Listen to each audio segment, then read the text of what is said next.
아가스를 소개합니다. 아가란 말은 맑을 아 노래가, 천상의 노래, 신령한 노래, 이런 맑은 노래, 이런 의미가 아가스입니다. 아가스는 솔로몬과 술라미의 두 남녀의 사랑 이야기입니다. 러브 스토리. 이 이야기는 곧 어떤 누구를 이야기하고 있습니까? 전 성경을 가리켜서 요한복음 5장 39절에 예수님께서 오셔서 이렇게 말씀하셨습니다. 이 성경은 내게 대하여 정언한 것이다. 예수님 이야기를 하는 것입니다. 솔로몬이란 뜻은 평강, 평화, 이분은 왕입니다. 술라미는 어떤 여인이냐면 아가스 1장 6절에 보게 되면 포도원 지기입니다. 포도원 지기는, 포도원은 어디를 말합니까? 요한복음 15장 5절에 보면 예수님께서 말씀하시기를 나는 포도나무요, 포도나무가 있는 곳이 어디입니까? 포도원입니다. 예수님께서 나는 포도나무라고 말씀하신 이 말씀은 에베소서 1장 23절 말씀 보게 되면 교회는 주님의 몸이요 했습니다. 포도원지기 술라미는 교회 안에 일꾼입니다. 교회 일을 하는 사람입니다. 포도원지기라고 성경 그렇게 기록을 하고 있습니다. 신분상으로는 두 사람이 결혼할 수가 없습니다. 혼인할 수가 없습니다. 솔로몬 시대는 더구나 이 포도원지기는 천민입니다. 그런데 천민이 감히 왕의 신부가 되리라고 상상하지 못합니다. 그런데 왕이 일방적으로 이 술라미 여인을 아내로 맞아들인다는 사실입니다. 솔로몬은 역사 속에 현존하는 인물이었습니다. 술라미 역시 현존했습니다. 유대 역사에 기록이 되어 있고 성경에 기록되어 있습니다. 그런데 이 말씀은 영적으로 좀 복음적으로 우리에게 주신 이 말씀은 이 아가스 속에는 굉장히 성경 66권 가운데 난해한 내용들이 너무나 많습니다.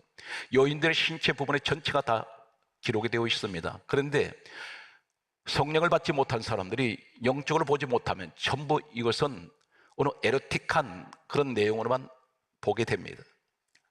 그런데 이 복음적인 내용은 어마어마한 놀라운 비밀이 이 말씀 속에 있다는 사실입니다. 술라미는 이렇게 고백을 하고 있습니다. 솔로몬을 사랑하는데 어느 정도 사랑할까요? 성경 말씀은 이렇게 기록하고 있습니다. 이 사람의 신분 자체가 어떤 사람이냐면 아가서 1장 5절 말씀 보게 되면 예루살렘 딸들아 내가 비록 거모나 아름다우니 나는 계달의 장막 같을지라도 솔로몬의 휘장가도 같구나. 아가서 1장 6절은 정확하게 이렇게 말씀하고 있습니다. 내가 햇볕에 쬐어서 거모스름 할지라도 나를 흘겨보지 마세요. 5절에서 6절 말씀을 잠시 살펴보면 예루살렘 딸들이 누굽니까? 예루살렘은 하나님의 성전이 있는 곳입니다. 이 딸들이란 말은 오늘날 성전 안에서 함께 신앙생활 하시는 분들, 오늘 예배 드리는 사람들을 복음적으로 의미하고 있습니다. 예루살렘 딸들아 내가 비록 거모나 자신은 검은 여자라는 것입니다. 오늘 학자는 이렇게 말합니다. 본래의 술라미는 피부가 검은색을 가진 흑인이었을 것이다. 그런데 그렇지가 않습니다. 내가 비록 거모나 나는 아름답다고 말하는 이 술라미, 그러면서 하는 말이 이렇게 말합니다. 나는 계달의 장막 같을지라도. 계달의 장막이 어떤 것이냐면 계달은 유목민입니다. 사막에서 목축업을 하는 사람 가운데 계달이 있습니다. 끝없는 사막 속에서 열사의 사막에 이동하는 텐트형의 집을 짓습니다. 계달의 장막이라는 것은. 그런데 항상 잠시 있다가 또 허물고 다른 데로 옮겨가서 거기 조립을 합니다. 이것이 계달의 장막인데 사막이 열사의 사막에서 태양열이 내려 쪼일 때 이 안에 들어앉은 사람은 숨이 막힐 지경입니다. 그런데 이 열을 차단하기 위해서, 햇볕을 차단하기 위해서 텐트 위에 몇 겹의 짐승 가죽을 덮어 놓습니다. 내려 쪼이는 태양열을 차단시키기 위해서입니다. 그런데 가장 위에 덮어 놓은 이 가죽 덮개가 있습니다. 사방에서 불어오는 이 모래바람 때문에 모래먼지가 잔뜩 쌓입니다. 사람들이 겉으로 보기에는 대단히 누추하고 초라하게 이를 데가 없습니다. 이 여인이 그렇게 말하고 있습니다. 나는 계달의 장막 같을지라도 당신들이 나를 볼 때 나는 계달의 장막 같습니다. 얼마나 누추하고 초라한 모습인지 모릅니다. 내 자신 그것을 알고 있습니다. 그러면서 하는 말이, 그러나 나는 솔로몬의 휘장과도 같구나. 솔로몬의 성전을, 솔로몬 궁전을 이 사람은 사모하고 있습니다. 거기서 누가 있습니까? 사랑하는 솔로몬 가장 아끼는 연인이 거기 있습니다. 그러면서 6절에 이 여인이 왜 검게 되었느냐면 이렇게 기록합니다. 내가 햇볕에 쬐어서 거무스름해졌습니다. 이것은 환난을 말합니다. 이러한 환난 속에서 이 술라미는 신앙생활을 오늘날 복음적으로 보면 그런 포도원지기 일을 했습니다. 교회 안에 일꾼된 사람들 가운데 마음이 검게 타버린 사람이 있습니다. 나는 햇볕에 쬐어서 거무스름합니다. 그런데 이 여인이 하는 말이, 나를 흘겨보지 마세요. 누구에게 말합니까? 예루살렘 딸들에게. 오늘날 교회 안에 같은 믿음 생활한다는 사람들이 이 술라미를 흘겨봅니다. 흘겨본다는 건 눈으로 흘겨보는 것을 의미하는데 무슨 말입니까? 무시합니다. 업신여깁니다. 왜 그렇습니까? 이 사람이 계속되는 환난에 시달릴 때, 햇볕에 쬐어서 거무스름해질 때에 사람들은 나를 교회 안에, 같은 믿음 안에 있는 사람까지도 무시한다는 사실입니다. 헐게보지 말라고 말합니다. 왜 그렇습니까? 내게는, 내 비록 환경은 계단의 장막같이 누추하고 초라하지만 내게는 사랑하는 평강의 왕 솔로몬이 있다는 사실을 이 여인은 잊지 않습니다. 사랑하는 성도 여러분, 우리의 평화의 왕은 예수 그리스도이십니다. 솔로몬의 모습은 이 땅에 오시는 예수 그리스도, 평화의 왕 되시는 주님을 의미하고 있습니다. 나는 술람입니다, 아버지 하나님. 나는 세상 환경에서 햇빛에 쬐어서 거무스름해져 버린, 검게 타버린, 어쩌면 내 마음을 누가 내 마음을 열어본다면 숯덩이가 돼버린, 검게 타버린 이 모습 속에 나는 오늘 또 주님 앞에 나와 있습니다. 오늘 신랑이, 솔로몬이 이렇게 이 술라미 여인에게 이렇게 말합니다. 믿음을 지키며 살아오는 이 여인을 가르쳐 아가서 2장 2절을 소개합니다. 여자들 중에 내 사랑은, 술라미 이름 부르지 않습니다. 너무나 사랑하는 그 술라미를 내 사랑이라고 부릅니다. 여자들 중에 내 사랑은 가시나무 가운데 백합화로구나. 가시나무 가운데 백합화 한 송이가 있습니다. 우리가 백합화 할 때에 한글에 보게 되면 한 송이 꽃으로만 보고 있습니다. 그런데 원어는 달라요. 전혀 다릅니다. 오늘 솔로몬이 말하는 이 말은 오늘 예수님께서 술라미 같은 여인에게 하시는 말씀입니다. 그 말씀이 어떤 내용입니까? 강조하고 넘어가겠습니다. 여자들 중에 이 말씀은 성도들 가운데에 유일한, 너는 내 사랑이야, 이 사람이 술라미인데 왜 그렇게 말씀합니까? 여자들 중에 내 사랑은 가시나무 가운데 백합화 같구나. 이 말씀은 사방의 가시나무입니다. 이 백합화가 바람만 불어도 움직이면 가시한테 찔립니다. 내 주변에 있는 것들이 전부 가시입니다. 근심의 가시가 나를 찌릅니다. 육신의 고통의 가시가 나를 찌릅니다. 내 가족들이 때로는 내게 가시가 될 때가 있다는 것입니다. 크고 작은 가시가 나를 찔러대고 있습니다. 지금도 그 가시가 무수하게 박혀 있습니다. 근심의 가시, 염려의 가시, 불안의 가시, 두려움의 가시가. 그런데 너는 그 가시나무 가운데 백합화로구나.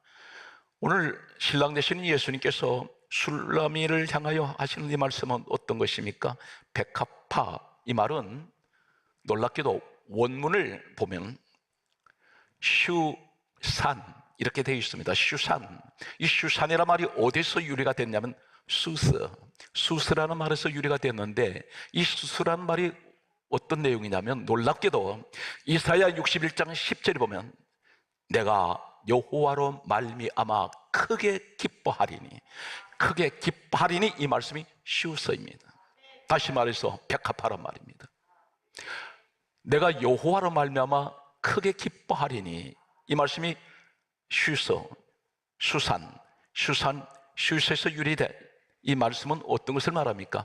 나는 무시한 환경에서 나를 찌르는 가시가 사방에 도사리고 이것이 움직여 가지도 않고 항상 버티고 있는 가시 속에 나는 백합화입니다. 이 말은 나는 이렇게 어려운 가시나무 같은 환난 속에서도 수많은 것들이 나를 찔러도 나는 예수 그리스도, 다시 말해서 빌립보서 2장 6절에 근본하는 본체 되시는 예수 그리스도를 말미암아 나는 크게 기뻐합니다. 주님을 생각하면 내게는 마음이 기뻐요. 다른 것은 기뻐할 수가 없는데 이것이 백합화란 뜻입니다. 또 한 가지는 슈서에서 유래가 된 이 슈산 백합화, 아가서 2장 2절이 백합화는 또 어떤 의미를 가지고 있습니까? 시편 119편 162절의 말씀을 보게 되면 나는 말씀을 즐거워하나이다. 즐거워한다는 이 말이 슈서입니다. 다시 말해서 여자들 중에 내 사랑은 가시나무 가운데 백합화 같구나. 이 말씀은 너는 수많은 가시 속에 너에게는 나를 향한 기쁨이 있고 너는 말씀을 즐거워하는구나. 이 의미를 가지고 있습니다. 사랑하는 성도 여러분, 이 한 해 동안 수많은 가시나무 가운데 홀로 핀 여러분의 백합화입니다. 왜 그렇습니까? 많은 사람들이 한국교회를 떠나갔습니다. 그런데 여러분들이 그 어려운 가시나무 속에서도 오늘 2022년 12월에 주님 앞에 나와 계신다는 사실입니다. 이분이 바로 백합화입니다. 여러분은, 저는 감히 그렇게 한마디로 말씀드리면 여러분 믿음의 영웅입니다. 끝까지 남아있는 사람들, 수많은 가시 속에서도 나는 내 하나님으로 말미암아, 나는 여호와로 말미암아 나는 크게 기뻐하는 사람, 나는 말씀을 즐거워하는 사람, 그래서 크게 기뻐하리로다. 그리고 말씀을 즐거워하나이다. 이 말씀이 슈서 백합화란 말입니다. 성경 말씀은 계속해서 이렇게 말씀하고 있습니다. 아가서 2장 4절의 말씀을 보게 되면 놀랍게도 하시는 말씀이,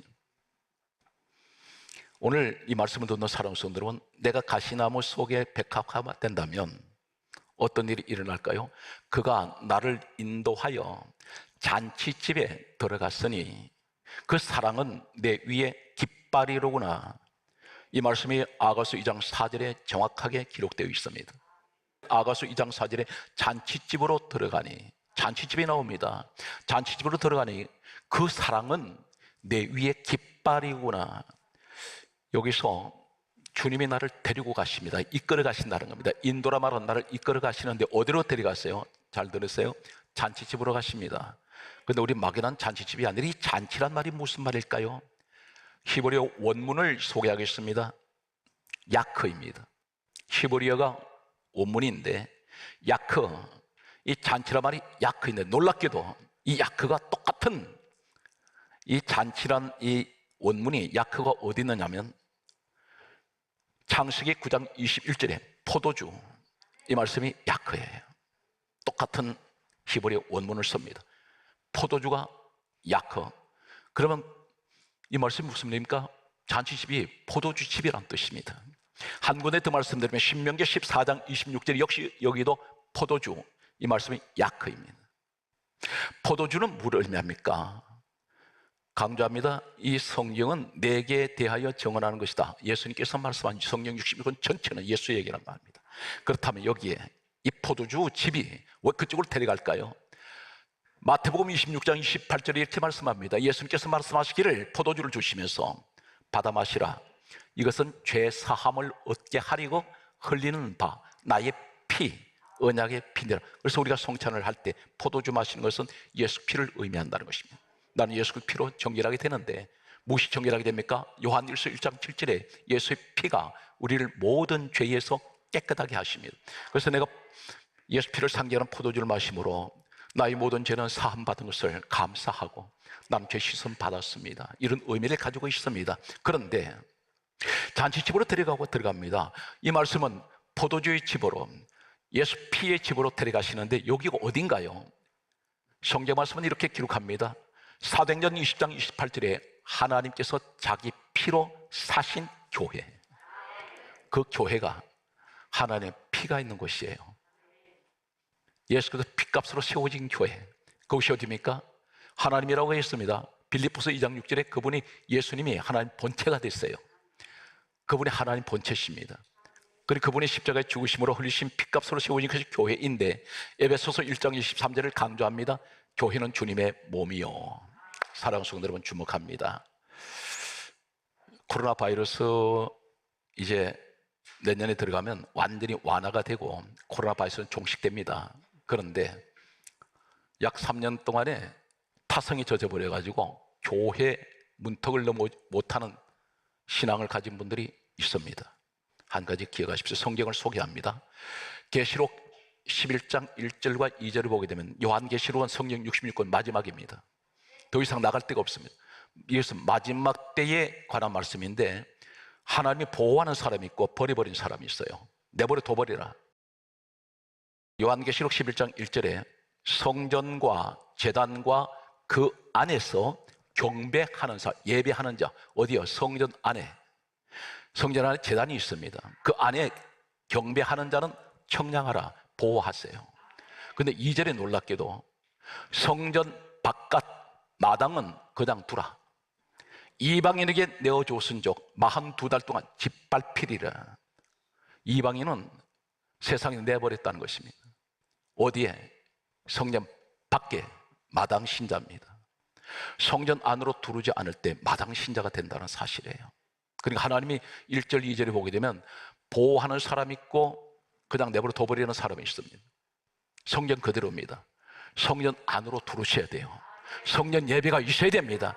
왜 그렇습니까? 성령의 사람은 성전으로 들어오는 것이 우연일까요? 성령의 사람은 이렇게 강조하고 있습니다. 누가복음 2장 26절에 성령이 지시하시고 2장 27절 말씀이 뭐라고 말씀합니까?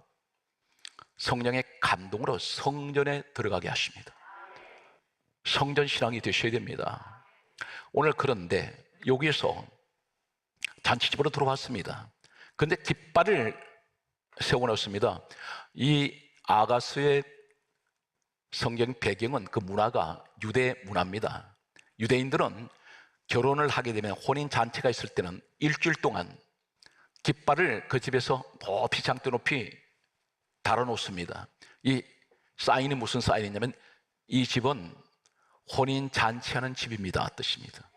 혼인잔치는 결혼을 하셨을 때 1년, 2년 허니문입니다.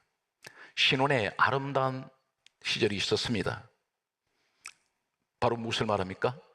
내가 가시나무 가운데 백합화처럼 내가 여호와로 말미암아 크게 기뻐하고 하는 말씀을 즐거워하는 이 사람을 하나님 어떻게 하세요? 잔치집으로 들어가는데 이 잔치가 우리 교회 생활이 날마다 신혼이 되어야 된다는 것입니다.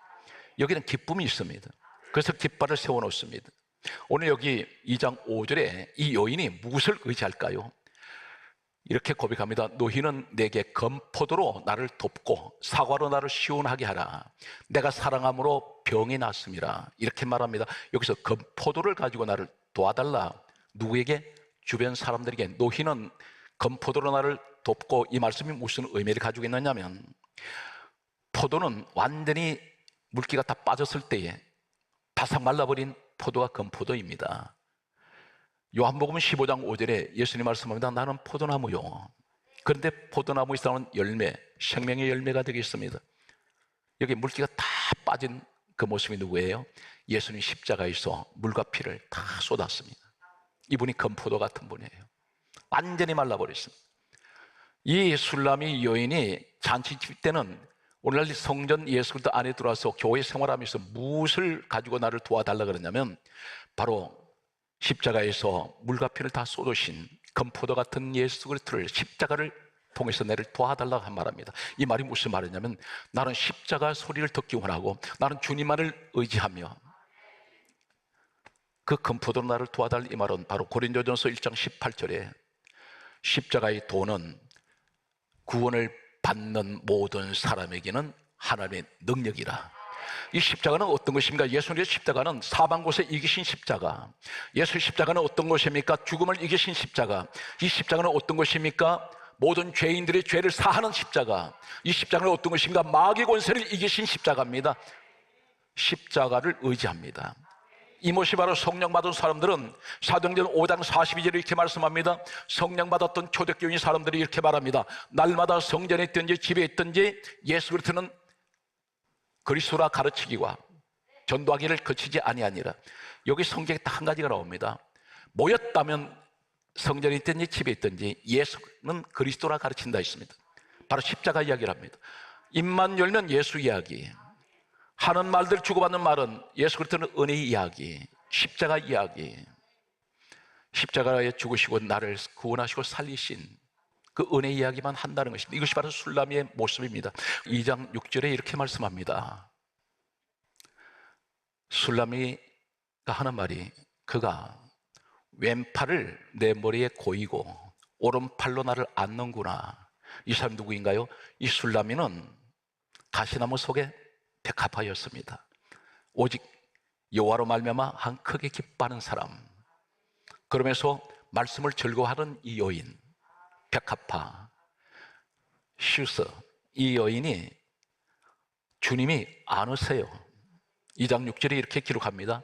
왼팔로 내 머리를 고이고 오른팔로 나를 안는구나. 이 의미가 어떤 것일까요? 잠언, 똑같은 솔로몬이 기록했던 잠언 3장 16절에 보면 오른손에는 장수가 있고 왼손에는 부귀가 있나니, 잠언 3장 17절에 이렇게 말씀합니다. 그 길은 즐거운 길이요 그 지름길은 다 평강이니라. 오늘 주님이 나를 안아주시는 술람이 같은 성도가 되시기 바랍니다.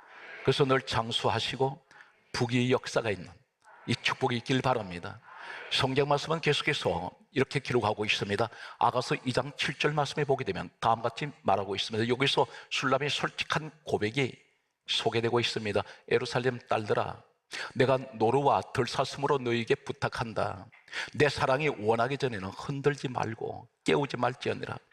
여기 예루살렘 딸들이 또 나옵니다. 이 사람들 같은 신앙생활하는 사람인데 때로는 술람이는 흔들어요. 깨웁니다. 뭘 말합니까? 항상 교회와 하나 된 이 사람을 갈라놓습니다. 혼자 은혜생활 잘하는 사람을 흔들어서 시험 들게 만드는 모습을 말하면서 이 여인은 뭐라 합니까? 나는 노루와 들사슴으로 부탁한다 했습니다. 노루와 들사슴을 뭘 얘기합니까? 노루와 들사슴은 여긴 야생동물입니다. 그런데 야생동물들 가운데는 수많은 잔인한 포식자들이 있습니다. 명수들이 있습니다. 이 노루와 들사슴은 대단히 약한 동물들입니다. 겁이 많습니다. 그런데 왜 노루와 들사슴으로 너에게 부탁한다, 내 사랑에 원하기 전에 흔들지 말고 깨우지 말라, 이 말이 무슨 말이냐면, 나는 겁이 많은 사람이에요. 나는 더 약한 사람입니다. 그리고 나는 이런 수많은 나를 집어삼키고 죽이려고 하는 수많은 무리들 가운데서 무던히도 나는 여기까지 살아왔는데, 이 말이 무슨 말입니까? 나는 이 환난 가운데 끝까지 이 믿음 가지고 여기까지 왔는데 나 제발 흔들지 마세요. 나 내버려 두세요. 오늘 사랑하는 성도 여러분, 예수님이 이렇게 말씀하셨습니다. 원수가 집안에 있다. 이 말이 무슨 말이냐면, 너에게 가장 절친 같은 사람이 때로는 원수가 될 수가 있다는 것입니다. 너를 넘어뜨릴 수 있다는 것입니다. 10절부터 이 재림 이야기가 나옵니다. 이 여인에게 하시는 말씀이 오늘 주님께서 우리에게 하시는 말씀입니다. 아가서 2장 10절에 이렇게 말씀합니다. 내 사랑아, 나의 어여쁜 자야, 일어나서 함께 가자. 여기서부터 주님 재림에 대한 말씀이 나옵니다. 놀라운 비밀이 소개되는데, 내 사랑, 나의 어여쁜 자, 일어나서 함께 가자. 여기 일어나는 이 말이 따라서요, 쿰, 히브리 원문은 쿰입니다. 이 쿰이 어떤 내용이냐면, 똑같은 말씀을 쓰고 있는 것이 이사야 26장 19절에 시체들은 일어나나이다. 죽은 자가 살아난다는 겁니다. 언제 부활하십니까? 예수님이 이 땅에 다시 오시면 죽은 자들은 부활의 자리에 서게 됩니다. 그러면서 이 쿰이란 일어나 함께 가자, 부활의 자리에 서라.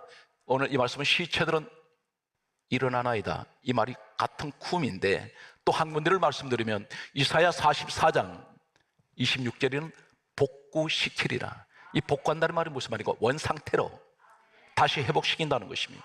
이것이 부활의 자리인데, 오늘 성경 말씀은 이렇게 기록하고 있습니다. 11절 말씀에 보게 되면 겨울이 지나고 따라서요, 지나고 거기 왔습니다. 아바르. 이 히브리 원문은 아바르입니다. 이 아바르가 바로 무슨 말이냐면, 겨울이 지나고 비도 그쳤고, 이 아바르란 이 말씀이 어떤 내용을 가지고 있느냐면 이렇게 기록하고 있습니다. 레위기 25장 9절에서 10절에 보면 뿔나팔을 크게 불지니 이 뿔은 어디서 나왔습니까? 한 희생 제물이 죽고 여기서 나온 것이 뿔이에요. 근데 이 피의 나팔입니다. 이 나팔을 불면 놀라운 사실은 레위기 25장 10절에 자유를 공포하라 그랬어요. 이 나팔 소리가 울릴 때 부활 이야기가 나온 말씀 다음에 이 말씀이 나옵니다. 11절에 겨울이 지났다 아바르, 이 아바르가 뿔나팔아 크게 불지니 이 말씀이 아바르인데 자유를 공포하라. 이때는 어떻게 되냐면 50년 만에 돌아온 희년이 바로 이 아바르의 축복이 있습니다. 뿔나팔 불 때에 이 뿔나팔을 가리켜 쇼파르라고 부르는데 이 쇼파르 나팔은 평화의 나팔입니다. 그런데 언제 나팔을 불까요? 우리 예수님 다시 재림하실 때에 천사들이 나팔 소리가 우렁창에 울려 퍼질 때 죽은 자들이 다 살아 일어납니다. 그 자리에, 그 현장에 여러분이 계시기를 예수님 이름으로 축복합니다. 오늘 성경 말씀은 이렇게 기록을 하고 있습니다. 종되었던 자들이 다 노예에서 풀어지고 빚진 자들이 다 탕감되고 이 뿔나팔을 불 때에 레위기 25장 9절에서 10절에 이들은 어디로 돌아갑니까? 본향으로 각각 돌아갑니다. 우리의 본향이 어딘가요? 저 천국을 향하여 우리는 돌아갈 것입니다. 오늘 여기서 12절의 말씀을 보게 되면 지면에는 꽃이 피고 새해 노래할 때가 이르렀는데 비둘기 소리가 우리 땅에 들리는구나. 비둘기는 평화의 상징입니다. 평화가 이 땅에 이제는 이루어진다는 것입니다. 주님 재림하시면. 그리고 13절에 오늘 말씀의 결론은 이렇게 기록되고 있습니다. 무화과나무에는 푸른 열매가 익었고 포도나무는 꽃이 피어 향기를 토하는구나. 나의 사랑, 나의 어여쁜 자야, 일어나서 함께 가자. 여기서 말씀이 결론을 맺는데 이 내용이 어떤 것입니까? 포도나무는 누구예요? 요한복음 15장 5절에 예수 그리스도를 말씀합니다. 나는 포도나무야. 근데 꽃이 피었습니다. 복음의 꽃이 활짝 핍니다. 그런데 이때 향기를 토한다 있습니다. 전 지역에, 온 세상에 예수 그리스도의 복음의 향기가 퍼져나가는데 여기 토한다 있습니다. 이 토하는구나 이 말이 나탄이란 말이 무슨 말이냐면 예레미야 13장 16절에 너는 너 하나님께 영광을 돌리라. 이 돌리라 이 말씀이 나탄이에요. 마지막 이 땅에 주님 오실 때 우리 하나님 승리, 우리 함께 영광을 돌리는 것으로 모든 것은 마감이 되어버립니다. 사랑하는 성도 여러분, 한 가지를 꼭 기억하십시오.